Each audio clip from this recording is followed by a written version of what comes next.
Hello and welcome to a walking photo tour of the pretty little coastal village of Alnmouth in Northumberland. Today we shall be completing a circuit of the village, which is a popular tourist destination with a population of around 600. We begin at the village war memorial, which is located on the roundabout at the northern end of the village. From there we travel in a southerly direction, passing down the main and only shopping street in the village, Northumberland Street. At the southern end of Northumberland Street, which overlooks the River Aln Estuary, we shall take a left onto Marine Road.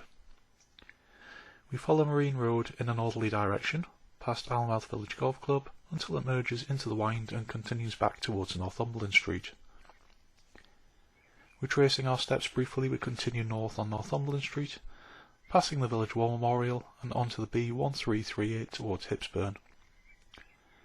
Just before Duchess Bridge, which spans the River Aln, we take a left onto the Northumberland coastal path that traces the northern bank of the river. After briefly passing through the River Aln Boat Club, we arrive at the Ferryman's Hut, which is reputedly one of the smallest museums in the whole of the UK, if not the world. We continue along Riverside Road until we arrive at the junction with Northumberland Street, which completes our tour of Alnmouth.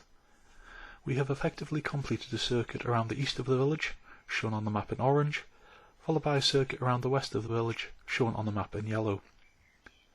The total distance covered is 2 kilometres, with a walking time of around 30 minutes.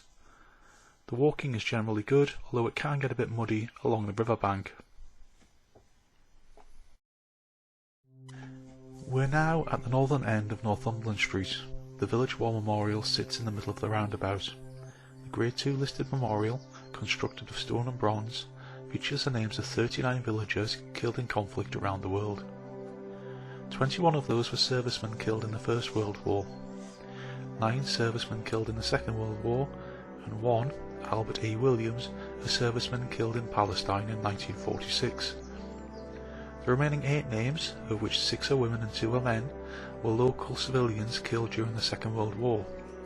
7 of those were killed on the night of the 8th of November 1941, when 2 German bombs were dropped on the village. This is Northumberland Street. Such a small village with very narrow streets can become very congested with traffic during tourist season. For that reason, there is a one-way system in operation.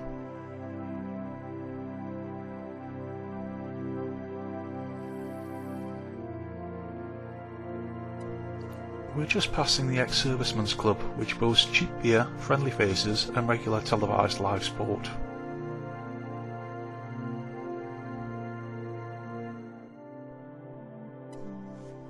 As we'll discuss later, Alnmouth, as the lowest bridging point on the River Aln, developed into a thriving port. Its main exports were wool, grain, farm produce and coal, which were mainly destined for the south of England. Today the Alnmouth economy is driven by the hospitality and tourism industries. Northumberland Street is packed with places to eat, drink and buy souvenirs. In terms of traditional retail, pretty much all that remains are the village store and post office.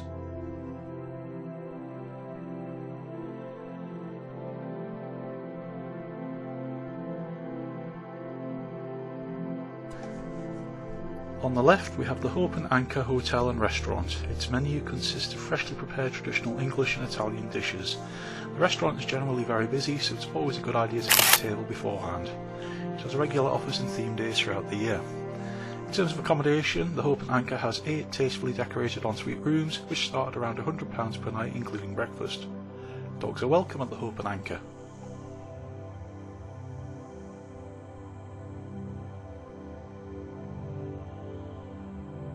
On the right now is the Sun Inn. The Sun is a welcoming traditional pub that again offers a fine selection of food. That's when they are actually serving. The bar has a small selection of locally sourced real ales. The Sun has 3 ensuite rooms available to let.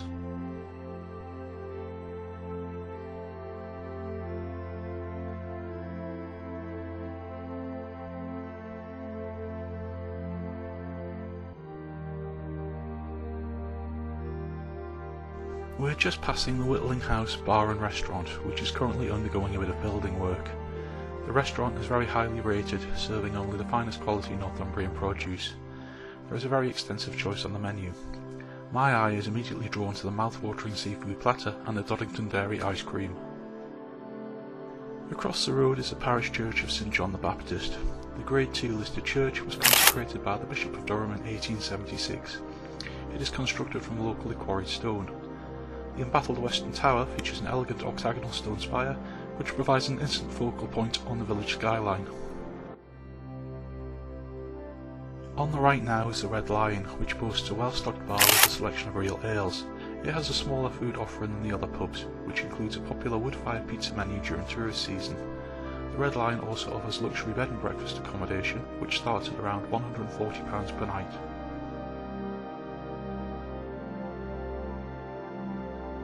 The village store and post office is one of the few places locals can buy their essential shopping. In addition to groceries, it has a nice selection of freshly prepared sandwiches, pies and sweet treats, supplied by Seahouses-based Trotter's Family Bakery. Like several other quaint Northumberland villages, Alnmouth still retains an iconic red K6 telephone box. Even rarer, this particular example features a working payphone, as well as a makeshift community library.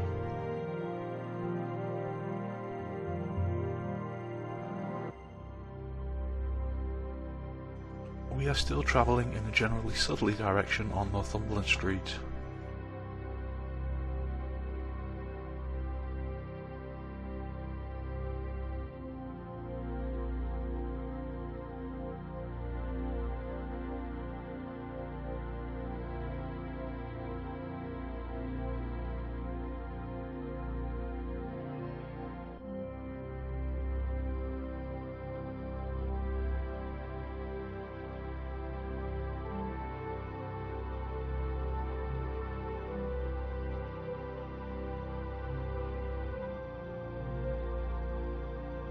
The Aln gift shop and gallery has a mainly nautical theme.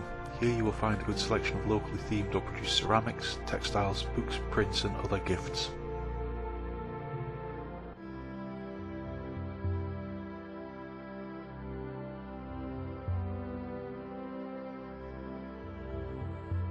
The village grocer, Scott's of Alnmouth. Inside you'll find a cafe, delicatessen and essential groceries.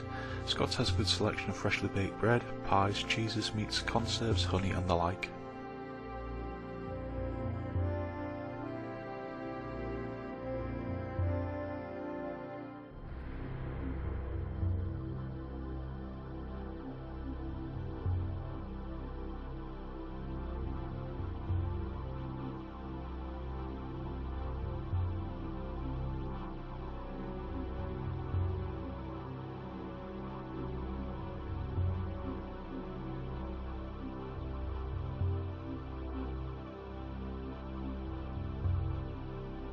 The famous, or should that be infamous, Schooner Hotel. Rumoured to be haunted, the schooner is well known for its ghostly, or should that be ghastly, goings-on. You can get a room here for half the price of anywhere else in the village, and with good reason. I'll leave you to do any further research, in case there are any libel lawyers watching.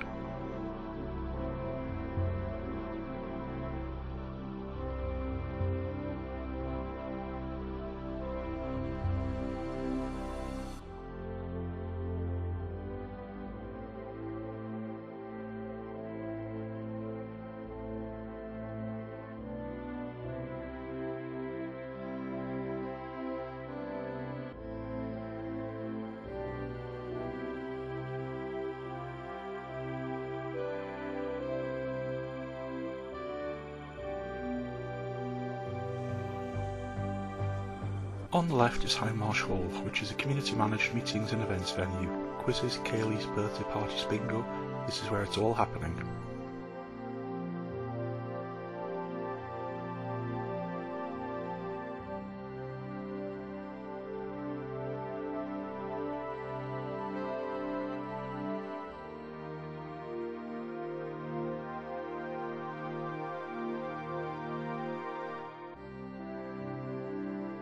We are now turning into Marine Road. Directly ahead you can see the mouth of the River Aln. Further into the distance you can see Coked Island.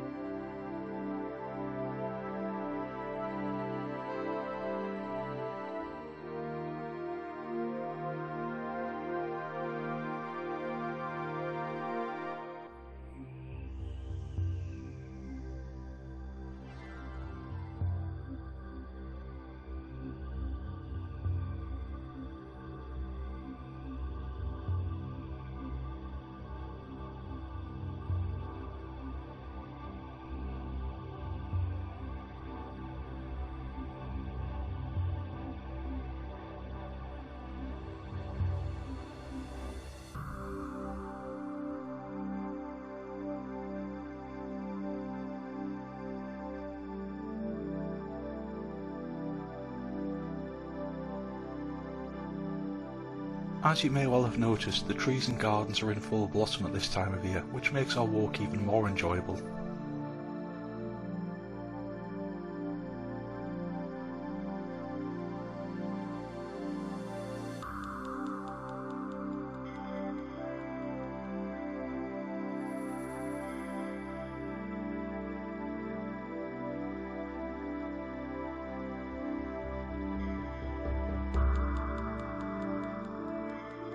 This is Alnmouth Village Golf Club. Established in 1869, the club lays claim to the oldest 9-hole links course in the whole of England. The club plays host to a range of social activities and serves up hot food from 10 o'clock daily.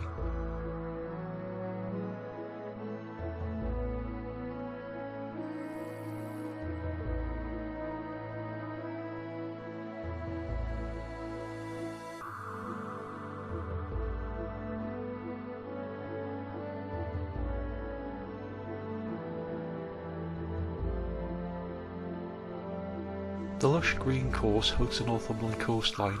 A combination of recent storms and high tides have caused significant erosion to the coastline. There are now concerns that lower lying parts of the course are at risk of being consumed by the sea, so if you fancy a quick 9 holes, now is the time to visit.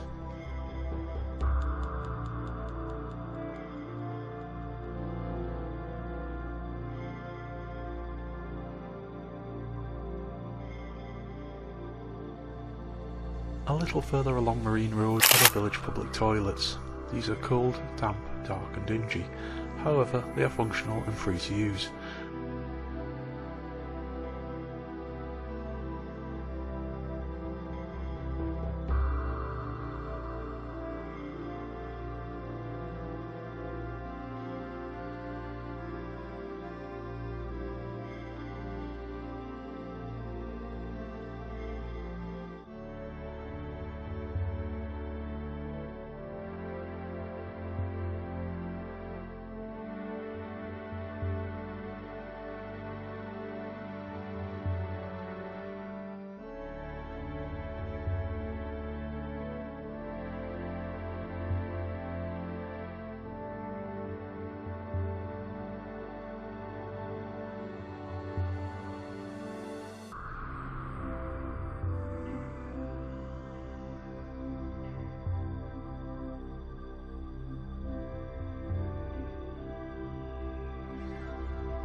We are now travelling in a generally northerly direction on Marine Road. Down to the right is the village recreation field.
This is the Wynd. We are now heading back towards the middle of the village.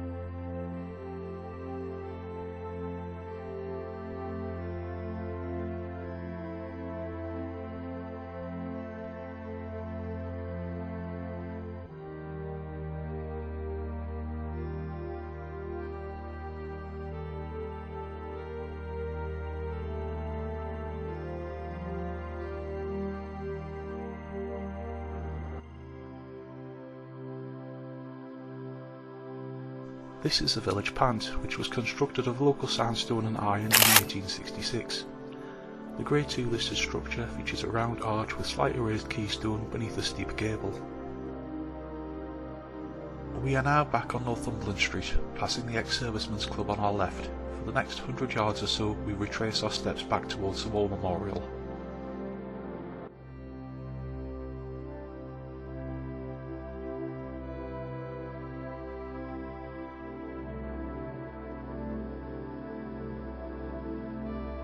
I didn't mention earlier, but to our right now is Alnmouth Friary, which is home to a community of Franciscan monks. The friary welcomes visitors seeking silent prayer and reflection. The brothers, wearing their traditional brown cassocks, are a fairly regular sight around the local area.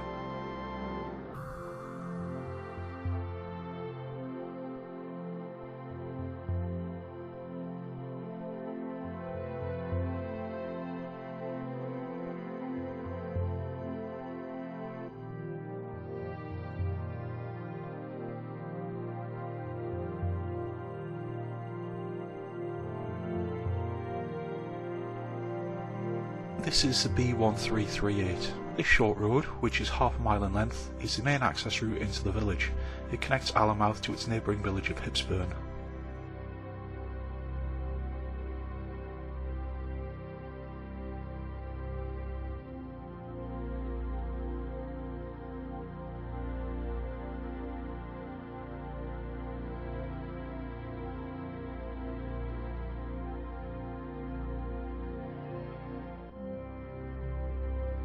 Approaching on the right now is the former Wesleyan Methodist Church, which was recently converted into a private dwelling. The church was built in 1891 but closed in 2013 as a result of a dwindling congregation and the availability of an alternative Methodist chapel elsewhere in the village.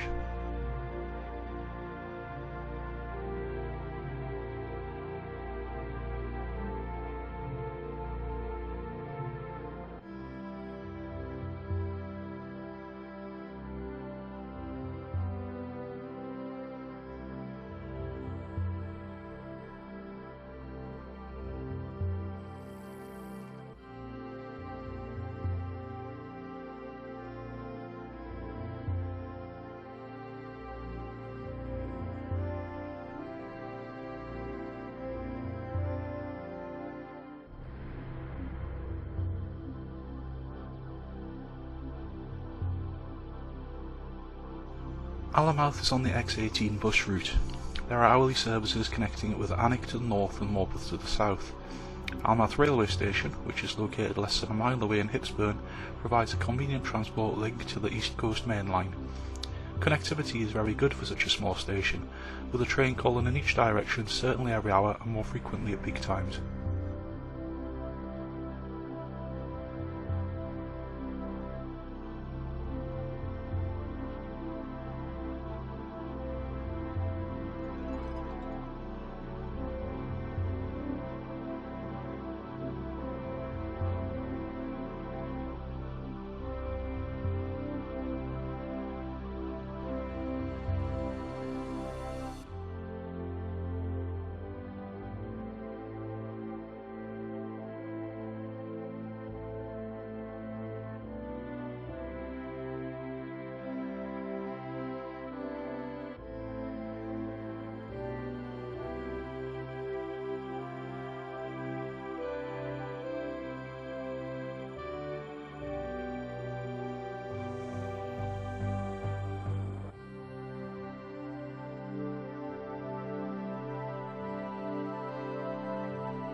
Just ahead is the Duchess's Bridge, which spans the River Aln. The bridge is barely wide enough for passing traffic, which is why vehicles travelling in our direction have priority.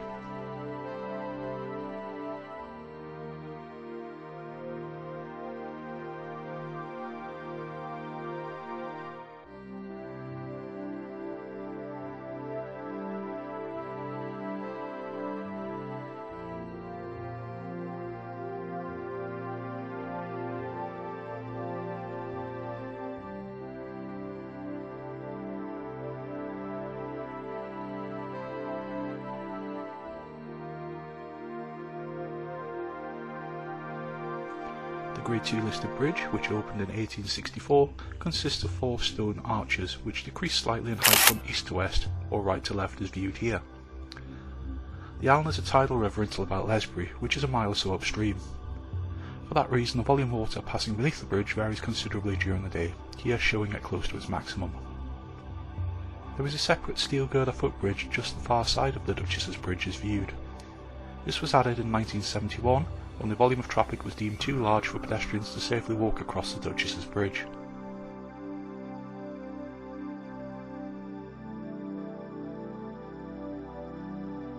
This is Garden Terrace, which, although not the official coastal path, is often referred to as such.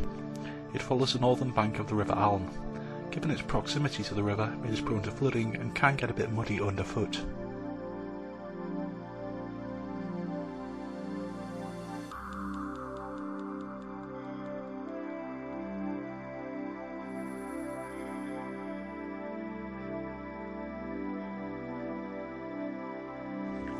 While we're walking along Garden Terrace, I'll take the opportunity to describe the rich natural habitat of the estuary and surrounding mudflats and salt marsh.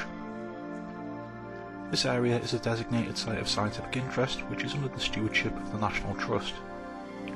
As we'll see a little later, the salt marsh in particular is home to several rare species of plant.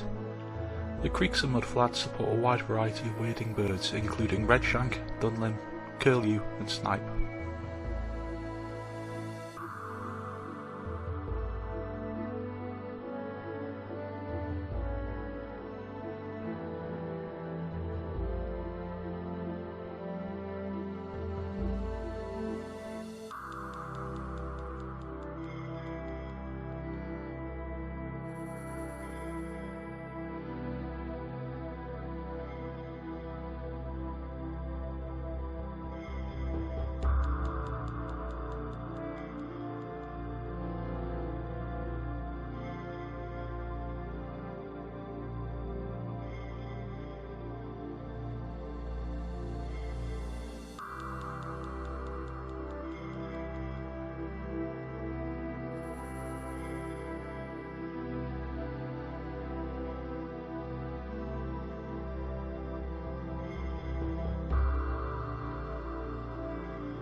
The pretty pastel-coloured houses of Louvain Terrace are an instantly recognisable snapshot of Alnmouth. The houses, which stand aloft of the estuary, are a prominent landmark on the western approach to the village. This is the view due west, which most locals would confusingly refer to as the south bank of the river. The Aln is a tidal river, remember, and there is currently a fairly high tide. This is the view from the other side back across in our direction. Here we see some of the salt marsh mentioned earlier.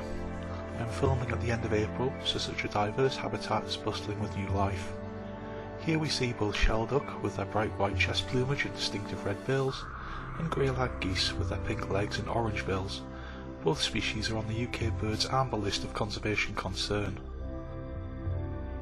These pools and their surrounding rushes play host to an abundance of insect, small mammal and amphibian life.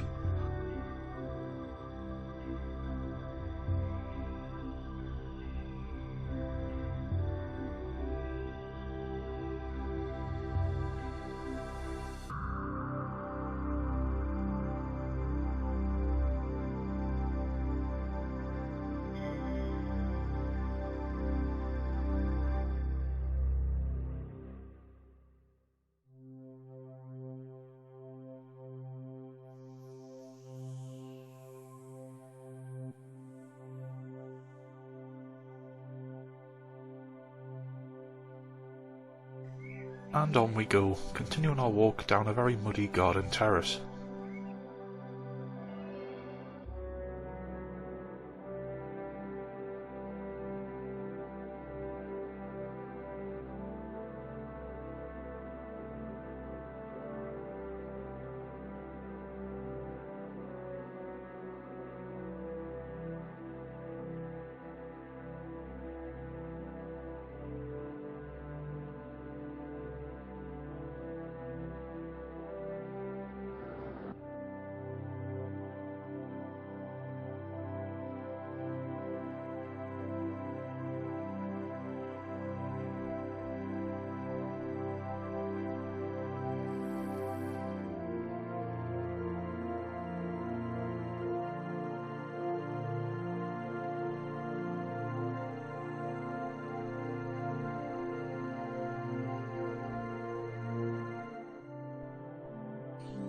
On our right now is the old harbour wall, which dates back to the 18th century when Alnmouth was a major port on the Northumberland coast.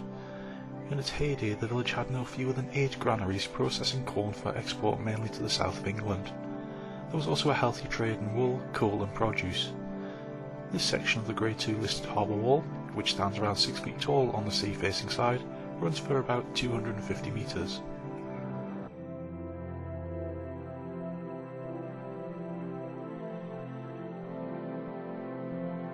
Today the harbour is mainly used by recreational boaters. The estuary is strewn with stranded boats, their keels buried deep in mud until the tide rises once again. There are a few small inshore fishing boats that mainly target edible crab and lobster. The only fish that's landed here is by anglers venturing out on a boat with rod and line.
This is Pease's Park play area. It is currently school time, which explains the absence of children. This is a rather nice play park, which is clean, well equipped and well maintained.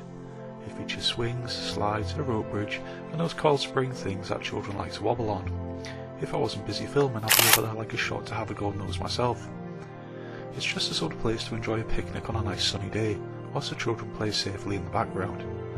Full credit to Alnmouth Parish Council for doing such a good job here.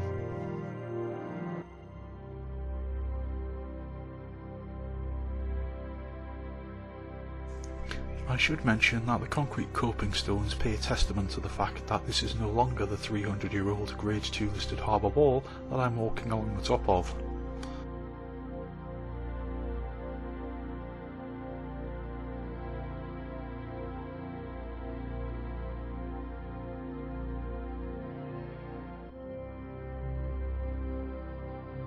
Anyone with a coal fire or log burner take note of all this lovely free driftwood washed up on the foreshore.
We're now passing through the small dinghy park of the River Aln Boat Club, which has moorings out in the estuary. According to its website, its members have vessels ranging from kayaks at one extreme to motor cruisers at the other. The club also has an active social calendar.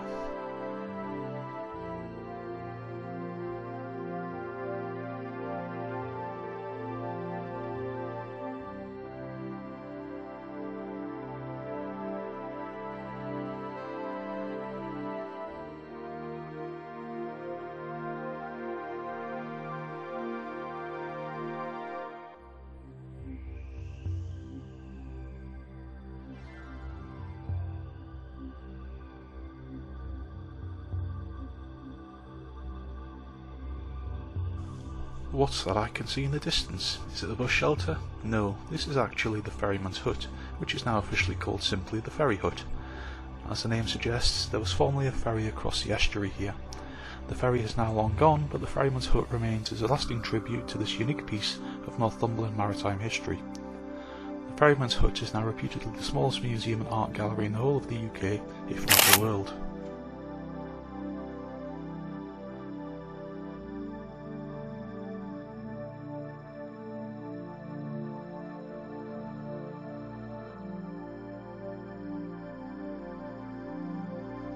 On the opposite side of the estuary is Church Hill, which is another instantly recognisable focal point of the village. On the far side of the hill, as shown in this photograph, are the ruins of the mortuary chapel. The Grade II listed stone chapel, which would have been an impressive sight in its day, was built in 1870, when there were plans to reopen a graveyard on that side of the river. Sadly, those plans never came to fruition, so the chapel was left to fall into disrepair. It might seem a bit strange having Church Hill and the mortuary on the opposite side of the river. More on that a little later on.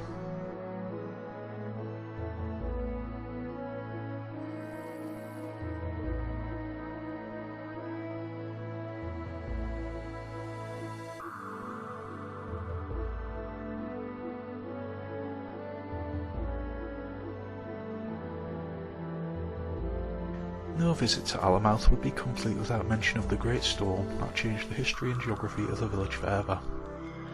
Prior to the storm, Church Hill and the mortuary chapel were located on a meander of the River Aln. On Christmas Day 1806, a violent storm swept across the area.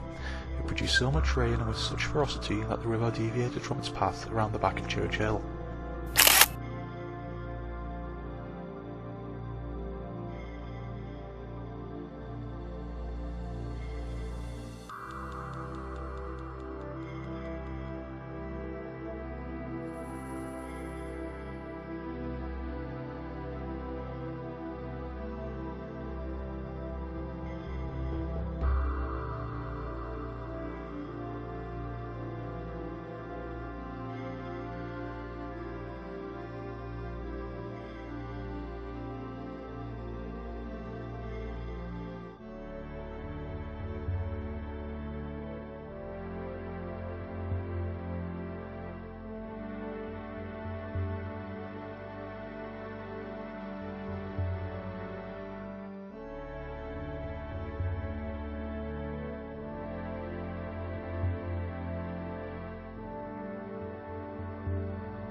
And now, as we climb Riverside Road, we are approaching the end of our journey today.